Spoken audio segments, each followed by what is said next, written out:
The prehistoric park just has set in its final stage of the Ancient Mammals campaign, where in a fairly short time span, 3 new mammal species were introduced.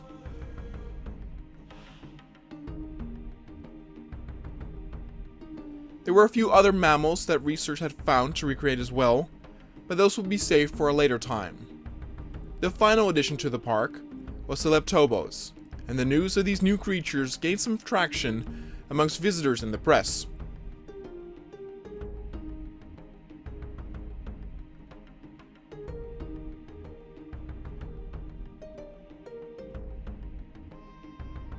Many researchers and analysts believe these animals to have the least amount of popularity, since in a way, they just looked like your typical bull, but bigger. Yet maybe it was because it was such a familiar sighting, with the biggest difference, the huge size comparison, what made it stand out.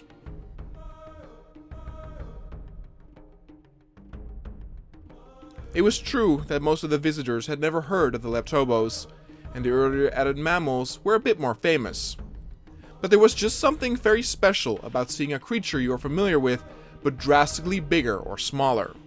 An elephant the size of a mouse, or a parrot the size of a pteranodon, would create exactly that same amazement.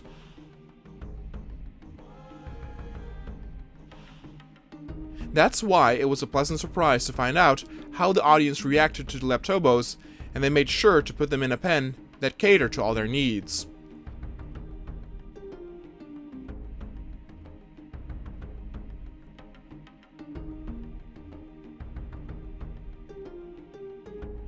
There was enough room to roam around in.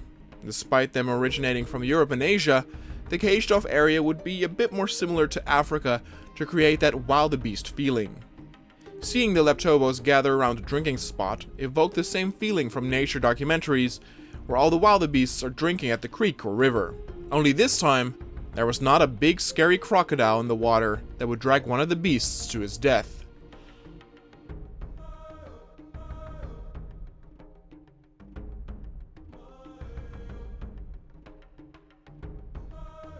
And so it was time for the next creature to be introduced in the park, and with the success of the carnivore campaign and the mammal campaign, it was only natural that the next campaign would be a herbivore one.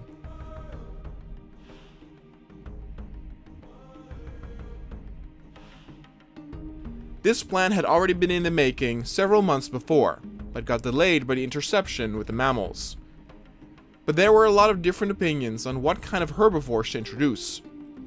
Since not too long ago, a Kentrosaurus was brought into the park as well, the decision was made not to focus on something similar to a Stegosaurus, but instead to have the campaign revolve around dinosaurs similar to that of a Triceratops.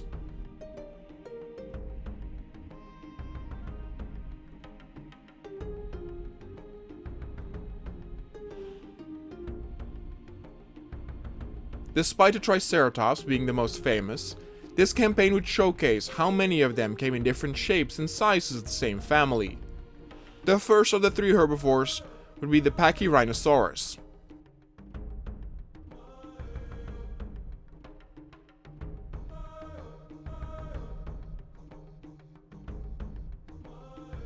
This magnificent creature was signified by a flattened nose top, which was still rock solid and could be used in duels that were less lethal than that of a tri-horned Triceratops.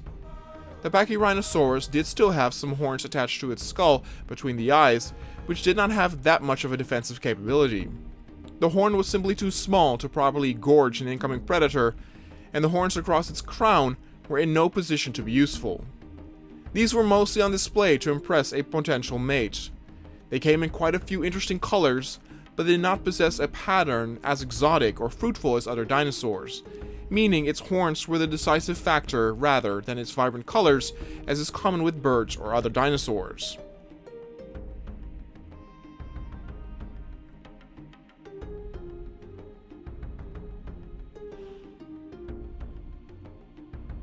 They were smaller than a Triceratops and made a cuter and more peaceful impression without the horns, though others thought that the bulk and flattened nose looked a bit weird, as if the horns were missing.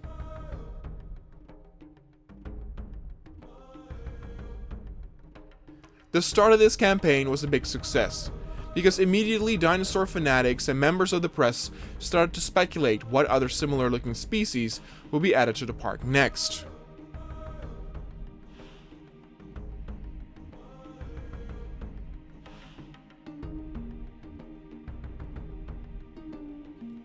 Because the defensive capabilities of the Pachyrhinosaurus were not as sturdy as that of a Triceratops, they were, as expected, a bit more of a scaredy cat. The initial moving to the living area did not go as smoothly, as they were very scared and panicked at first.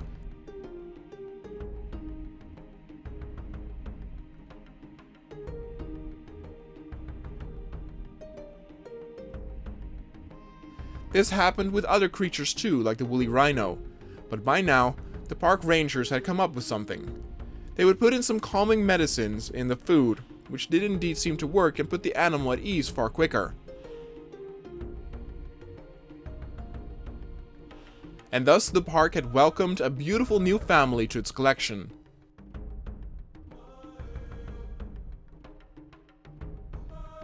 And then it was time for the next dinosaur, and this was the Styracosaurus.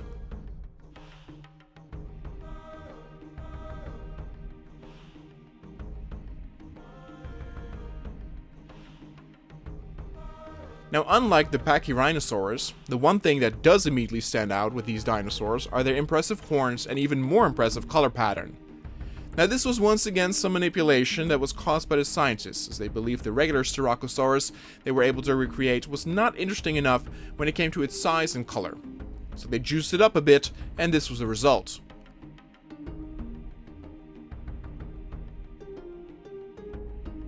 They were as brightly colored as tropical birds, and their horns were made even longer to make it seem like they were wearing a giant crown or a peacock spreading its wings behind them.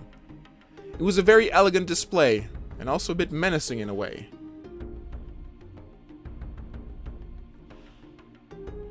These creatures blew everyone's mind who laid eyes upon them, and many could not believe what the scientists were able to pull off. Now, despite their colors being very vibrant and bright, it was not like there was a huge difference in colors themselves when comparing the different members of the small herd. With the exception of one, which had shades of purple and black, the others were almost like a more washed out version of the original bright red and green one. Yet that did not dampen how impressive they were, and it was in a way interesting to see dinosaurs with such an exotic pattern and coloring scheme that initially did not serve any purpose, because the Styracosaurus did not work that way, where they impressed others with their physical display.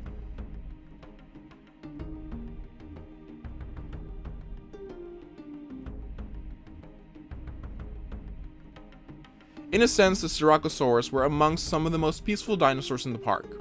Yes, their nose horns were definitely more deadly than that of a similar species, but the lacking of the two giant horns above the eyes like a Triceratops made it to where the angle at which they could fight off a predator was not as efficient nor accurate.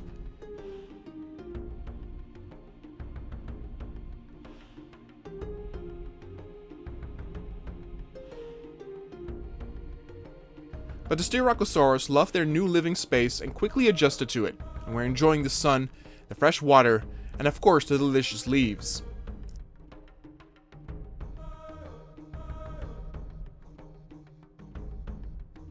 And then it was time for the final herbivore in terms of the campaign to be introduced. Chances were very likely that after this, another carnivore would make its entry to the park, because even with the mammals, it had been a while since the park actually got a new predator. Many people were itching to see those teeth and claws again.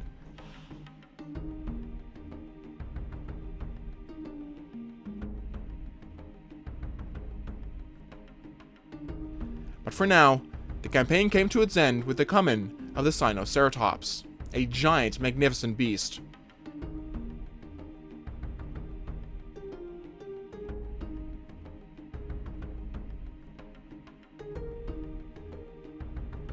The Sinoceratops was incredible to behold, its crown majestic and curved, with horns that followed the shape of its curving bone structure.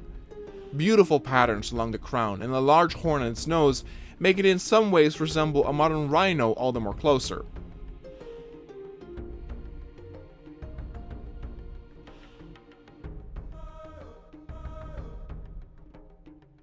A common thing with all these types were that they lived in herds.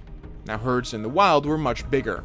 But since there wasn't any danger lurking in the park, many of these felt at ease with a much smaller group of dinosaurs, and the Sinoceratops were once again a very peaceful animal.